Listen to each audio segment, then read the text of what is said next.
And I think there was this one line which was like, when houses are raised, maybe restless spirits are released. You were talking about in the context of Allahabad, and how after 1857 there was a great, like, British violent backlash across UP and parts of Bihar, where tens of thousands were just hung from everywhere. And and what happens when you just tear everything down? What happens to the restless spirits? So I thought that was a very interesting transition into talking about some of your current work, which is dealing with the idea of this notion of witches, this notion of women who are difficult, or, like, you kind of like other them, categorize them, kind of build folklore, chudel and things of that nature. So I wanted to show you this, like, it's on my desk. This is a Santa Muerta, which is like Okay. the patron saint. From the Like, I last Mexican. Yes, Okay. yes, Yeah. yes. And she's like the patron saint of all the criminals. They say that, but actually she's a very working class saint, in the sense, like, you can access her and anyone can go to her and so on. And I've always been very fascinated by the folklore of not just like witches and chudels, but ghosts, jinns, pret, bhoot in general. Like, not in a very, like, there's an element of uh, redrawing the balance and boundaries and categorizing the other in that sense. Like, so I wanted, like, to know a little bit more about your work and what you're doing with that, and how do you kind of see that in that sense.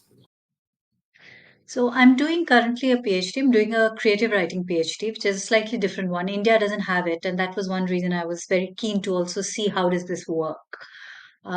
Basically, it's PhD by practice. So you write original work, but you also research the way regular PhDs do. So I'm looking at contemporary South Asian fiction. I'm also reading folklore, etc., but my focus is contemporary literature. So I'm looking at novels, fiction, short fiction, where witches or witchery is the central protagonist, which are around this. So, of course, we have so many stories about ghosts and witches and things like that. But surprisingly, I found this very surprising that there actually isn't that much literary fiction foregrounding witches. There is a lot of pulp fiction, and there is popular culture, of course, films and all that. And we have um, what we do have is a kind of also, I think one thing that literary fiction does do very well is it allows you to look at things from multiple perspectives. It allows you to look at issues around what is happening. Pulp fiction doesn't do that very much. Or it does, but it also follows that typical line, like movies do, that which will come, she will haunt you, then you will defeat her. This is the trope, and it repeats over and over and over again. Literary fiction doesn't do that. It allows you to think about what woman is being named a witch, how is she being represented as a witch, what is her truth, what is her reality. Mahashweta Devi has this play Bayan, which she only adapted from a short story. She turned it into a play. So I'm looking at texts like that. I'm also looking at the gaps between the texts, what is not being said. Or one of the things that I find quite interesting is that in India and Nepal, we still have witch hunts. So for us, this is not something that used to happen. This is not something from the medieval ages or the dark ages. This is an ongoing reality. So I'm also very interested in looking at, from an anthropological perspective, also I'm mixing a little bit of literature and ethnography to look at who is it most at risk, what kind of woman is most at risk, what kind of community tends to um, identify witches, at what moments then does that witch hunt become viable. So in my work I'm looking at that. I'm also, of course, reading a lot of fairy tales and folklore and things, and some of the stories are very mazedar. They're like the witch as a figure I find very interesting. It's she is, in many ways, she's the outsider, right? She is the woman who's outside the system. But the interesting thing is that she's even more scary because she could be inside the system. you could end up marrying a witch, or you could end up falling in love with a witch and then she will eat you and things like that. So I'm trying to make sense of it from a psychological perspective, from an emotional perspective. What does it mean to be eaten by a witch and things like that? So that's It's my very work right fascinating you mentioned this because I've always loved witches because, and I say this in the context that when I was younger, like much younger, uh, a witch was usually, or which adjacent word like chudel adjacent word would be used now. for basically an unmarried independent woman who drank and kept to herself, right? Yeah. And she usually, like, it was some middle-aged woman which all the other married women, like, I think there was some anxiety that they will seduce their husbands or something, real or imagined, whatever that was. But those women were always very interesting. They lived alone, they looked cool, in the sense like they had their own thing. They didn't like, Yeah. they weren't like the women I saw in my house or other homes and all that. And the parallel narrative was always, and we were young boys, right? So like this idea of the Kabristan as a space. I know you've also Yeah. written about that. This, like, space of adventure. So you go to the Hmm. Kabristan and, like, don't sit under this kind of a tree or don't go there. And it's always like some woman in a white sari and she will come. Yeah. So I found it very difficult to reconcile those two images as an early teen or a kid, because, like, wait, if that is what a witch is, what Z horror show is telling me, then how Hmm. can this auntie be a witch? Because she looks much regular.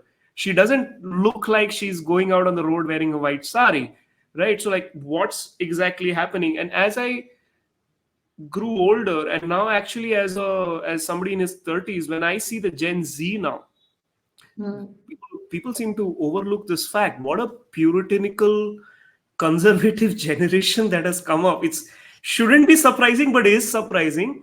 But there is like two simultaneous things happening. There's a lot of young, especially elite Savarna women who are, Hmm. like, I don't know, through Tumblr or where, getting into like this whole Wiccan witch identification. Yeah. We are, that kind of a thing. So that's a form of identification. But then there is also like a parallel kind of, any kind of woman who's like a little independent or does her own thing, or a little bit of a, freaky person. They're categorizing and ascribing the dark arts, like Yeah. she, yeah. So in many which ways, this process that you're saying, like, who gets categorized and why, now I'm beginning to see like this for a while in the late mid to around 2005 6 to, let's say, 2014 15, the figure of an elite educated independent woman living alone, drinking, partying, having her own agency, was sort of desirable and people looked up to it. It was a figure to aspire for. And that window Hmm. has once again sort of closed. So now she's once again, being called a witch and, like, cornered It's away very and put. interesting. It's very interesting you say that. I actually don't, maybe because I don't really, I myself live a very isolated life, so I don't really get to know what Gen Z is doing, and I'm not on Instagram. So I don't actually get that window very much. But I do see that in many ways, the new generation that is coming up, the younger generation, is from